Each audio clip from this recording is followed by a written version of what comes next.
Bismillahirrahmanirrahim. Assalamualaikum warahmatullahi wabarakatuh. Perkenalkan, saya atas nama Tri Ramadhani dengan NIM 10540111631.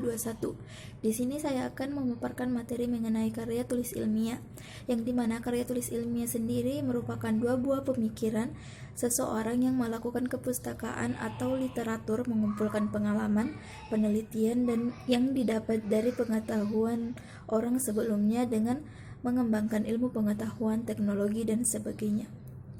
Nah, di sini dalam proses karya tulis ilmiah terdapat pra penulisan, yang dimana pra penulisan ini yaitu yang pertama kita menentukan topik, yang dimana saat kita menentukan topik, dalam topik tersebut terdapat suatu kemanfaatan, kemenarikan, dan kelayakan satu produk.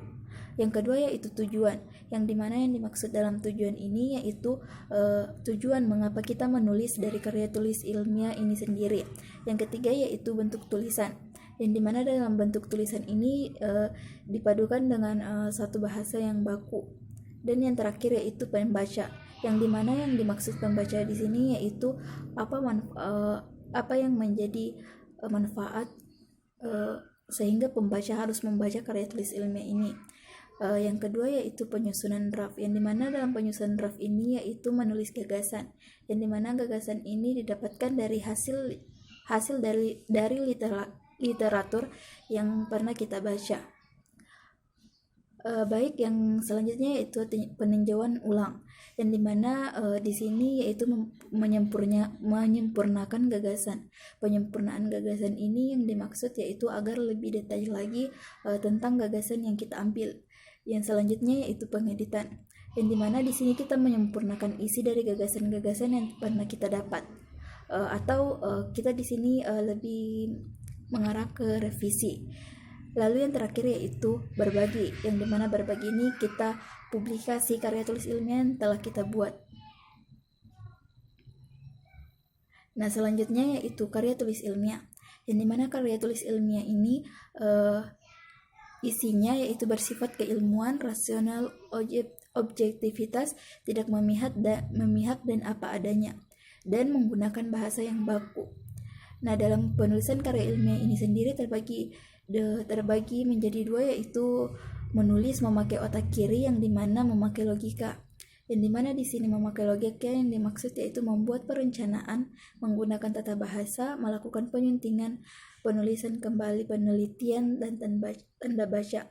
Sedangkan yang otak kanan sendiri yaitu emosi, yang dimana emosi ini terdapat satu semangat, spontanitas, warna emosi, imajinasi, gairah, nuansa, unsur baru, corak kegembiraan. Selanjutnya yaitu jenis karya tulis ilmiah, yang dimana dalam karya tulis ilmiah ini terdapat 3 jenis, yaitu yang pertama artikel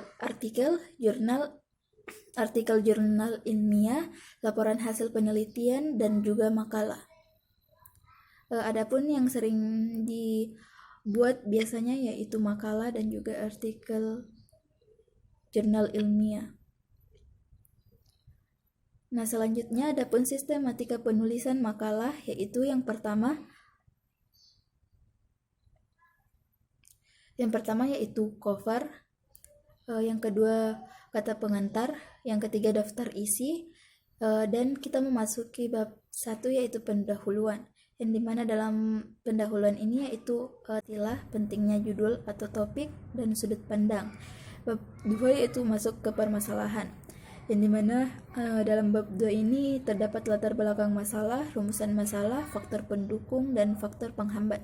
Bab ketiga yaitu masuk ke pembahasan, yang dimana dalam pembahasan ini membahas mengenai masalah yang diungkapkan dan cara pemecahan masalah.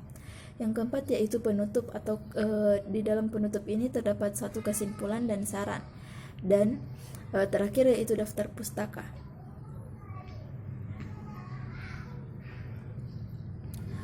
Adapun sistematika penulisan laporan penelitian yaitu yang pertama cover, yang kedua halaman pengesahan, yang ketiga kata pengantar, yang keempat ucapan terima kasih, dan yang kelima itu abstrak. Yang dimaksud abstrak sendiri yaitu yang dimana kita menjelaskan secara keseluruhan inti dari laporan Baik, setelah abstrak yaitu daftar isi, lalu terdapat daftar tabel dan daftar gambar. Selanjutnya yaitu memasuki bab 1, yang dimana dalam bab 1 ini yaitu pendahuluan. Dalam pendahuluan terdiri dari latar belakang penelitian. Yang dimaksud dalam latar belakang penelitian ini yaitu apa yang membelatar belakangi kita sehingga memilih satu masalah tersebut. Yang kedua itu rumusan masalah, yang dimana di sini kita menjabarkan apa saja yang menjadi rumusan masalah dalam dari latar belakang yang telah kita buat. Selanjutnya yaitu tujuan yang menjawab dari rumusan masalah, dan yang terakhir yaitu manfaat, yang dimana manfaat ini terdiri dari dua, yaitu manfaat teoritis dan manfaat praktis. Lanjut yaitu masuk ke bab 2, yang dimana bab 2 ini terdiri dari kajian yang dimaksud dari bab 2 ini yaitu kajian pustaka atau teori landasan, yang dimana di sini yang dimasukkan ke dalam bab 2 itu yaitu kata kunci dari judul yang akan diambil. Yang ketiga yaitu metode penelitian, yang dimana metode penelitian ini terbagi menjadi terdapat 3 metode penelitian, yaitu metode penelitian kualitatif, kuantitatif, dan mixed method atau campuran dari metode kualitatif dan kuantitatif. Yang keempat yaitu hasil dan pembahasan dari hasil penelitian, yang dimana dari hasil ini dan pembahasan yaitu apa yang didapatkan dari penelitian yang telah dilakukan. Dan yang kelima yaitu penutup, yang dimana penutup ini terdiri dari simpulan dan saran. Dan terakhir dan selanjutnya yaitu daftar pustaka, yang dimana daftar pustaka ini kita mengambil dari referensi yang telah kita dapatkan. Dan yang terakhir yaitu lampiran. Yang dimaksud di sini yaitu lampiran apa saja yang kita gunakan. Selanjutnya, adapun sistematika penulisan artikel jurnal ilmiah, yaitu yang pertama berdasarkan penelitian, yang dimana di sini sistematikanya yaitu yang pertama judul, nama penulis, post L, instansi, abstrak, dan kata kunci.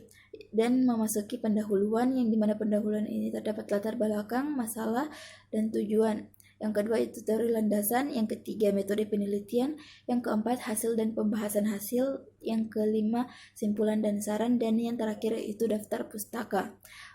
Sedangkan berdasarkan kajian pustaka, yang pertama yaitu judul, nama penulis, post L, instansi, abstrak, kata kunci, dan memasuki pendahuluan, yang dimana terdapat latar belakang, masalah, tujuan. Dan yang kedua yaitu pembahasan, yang dimana di sini termasuk butir berdasarkan subtopik atau kajian. Dan yang ketiga yaitu simpulan dan saran. Dan yang terakhir itu daftar pustaka. Nah, makalah ditulis tangan atau diketik memuat kurang lebih dari 1.000 sampai 2.000 kata. Mungkin sekian pemaparan materi yang bisa saya sampaikan. Lebih kurangnya mohon dimaafkan. Billahi fisabilillah, fastabiqul khairat. Wassalamualaikum warahmatullahi wabarakatuh.